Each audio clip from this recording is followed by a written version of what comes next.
자유한국당은 오늘 의원님들의 릴레이 농성을 5일째 이어가고 있습니다. 6일째 이어가고 있습니다.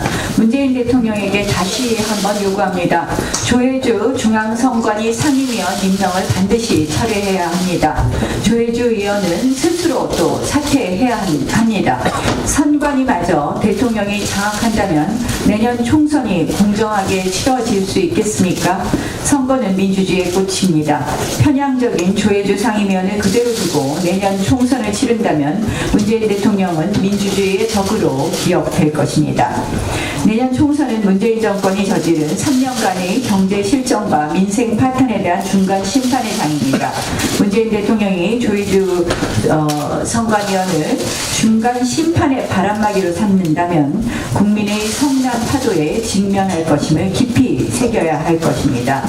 자유한국당과 바른미래당이 지난번에 이미 서울중앙지검에 고발한 바가 있습니다. 검찰은 이 사건에 대해서 철저하고 공정한 수사를 해야 할 것입니다. 오늘 원내대책회의가 끝나고 나서 이 특감반 및 그리고 진상조사 TF 그리고 조혜주 위원 선임권과 관련해서는 태관이 이채익 간사님 등 또 그리고 원내 부대표단이 함께 대검을 방문하게 되어 있습니다. 지금까지 보면 저희가 고발한 모든 사건을 동부지검, 남부지검, 수원지검 등으로 모두 쪼개기 수사로 일관하고 있습니다.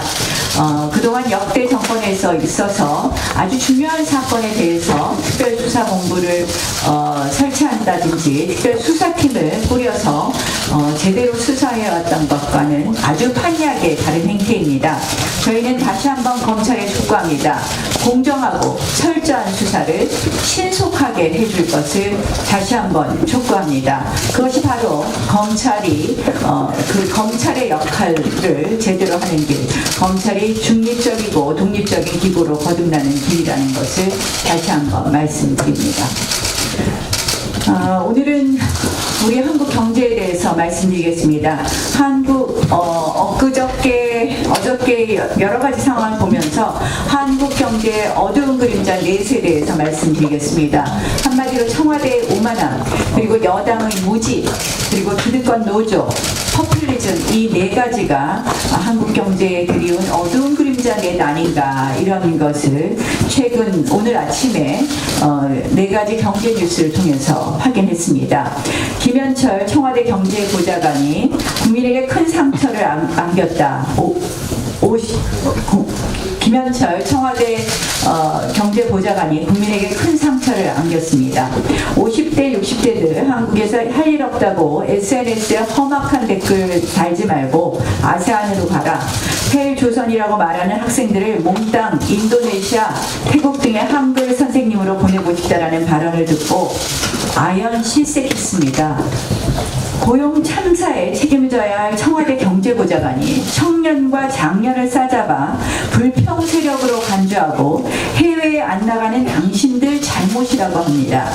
편의점에서 밤새 알바하는 청년들, 답답한 마음에 산에라도 오르는 50대 가장과 얘기라도 한마디 해본 건지 묻고 싶습니다. 정말 국민들이 분노할 것이라고 생각합니다. 어디에서 이러한 오만한 태도를 배웠습니까? 기본이 안 된 경제보좌관이라고 생각합니다. 청와대에는 오만 DNA가 널리 퍼져 있는 것 같습니다. 이런 마음 자세로 만든 정책을 국민들이 어떻게 믿고 따를 수 있는지 묻고 싶습니다. 당장 국민들 사이에서는 영화 대사를 패러디해서 내가 가라, 신남방 이런 비아냥이 나오고 있습니다. 김현철 보좌관은 정중히 사과하고 그 자리에서 물러남이 마땅하다고 생각합니다. 때를 맞춰 여당 최고위원도 세상 물정 모르는 발언을 했습니다. 2.7%의 경제 성장률을 앞지른 2.8%의 민간 소비 증가율을 근거로 경제 위기가 아니라 경제 체질이 개선되고 있다. 이런 발언을 했습니다. 경제 정책이 바로 가고 있다. 이런 해석이죠.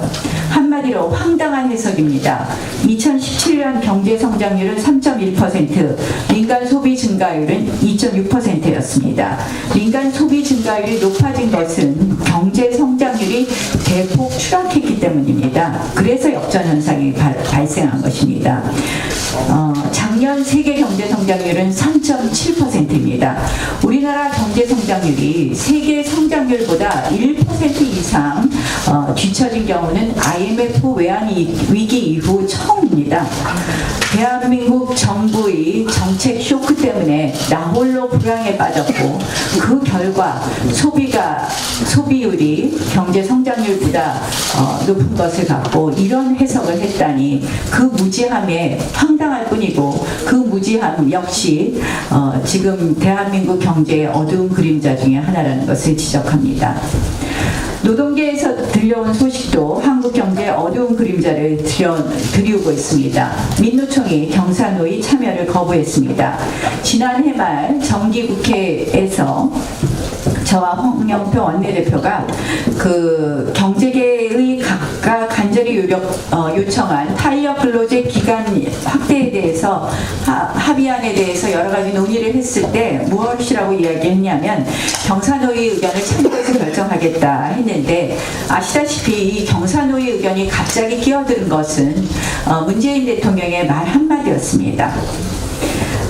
굉장히 안타깝게 되었는데 지금 노동계 특히 민노총을 보면 늘 기업을 향해 사회적 책임을 강경히 요구하고 있습니다. 이를 보면서 국민들이 이야기하고 있는 것이 있습니다. 그러면 왜 민노총은 사회적 책임을 지지 않는가라는 질문을 던지고 있습니다. 우리 사회에서 민노총 등 노조가 차지한 기득권의 비중은 큽니다. 그래서 국민들 사이에 노조가 더 이상 사회적 약자가 아니다 이런 공감대가 있습니다. 여전히 자신들만의 이익과 이념을 위해서 총파업과 같은 극단적 투쟁에만 매달리고 있습니다.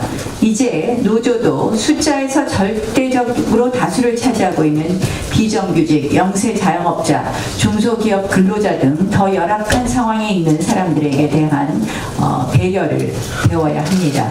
정부도 민주노총 눈치 보기에 급급해서 친노동 정책에만 몰두할 것이 아니라 국민 경제 전체를 보는 시각을 가져야 할 것입니다. 마지막 네 번째 그림자는 글로벌 경제 환경 역시 위태로운데 여전히 포퓰리즘에 집착하는 이 정부라는 점을 말씀드립니다. 정말 이 글로벌 경제 환경이 굉장히 급속도로 나빠지고 있습니다. 잘못해서는 우리 경제가 엄청난 위기에 빠질 수 있습니다. 위기는 위기임을 인정할 때 그 해법을 찾을 수 있습니다. 더 이상 포퓰리즘에 집착하지 말 것을 촉구합니다.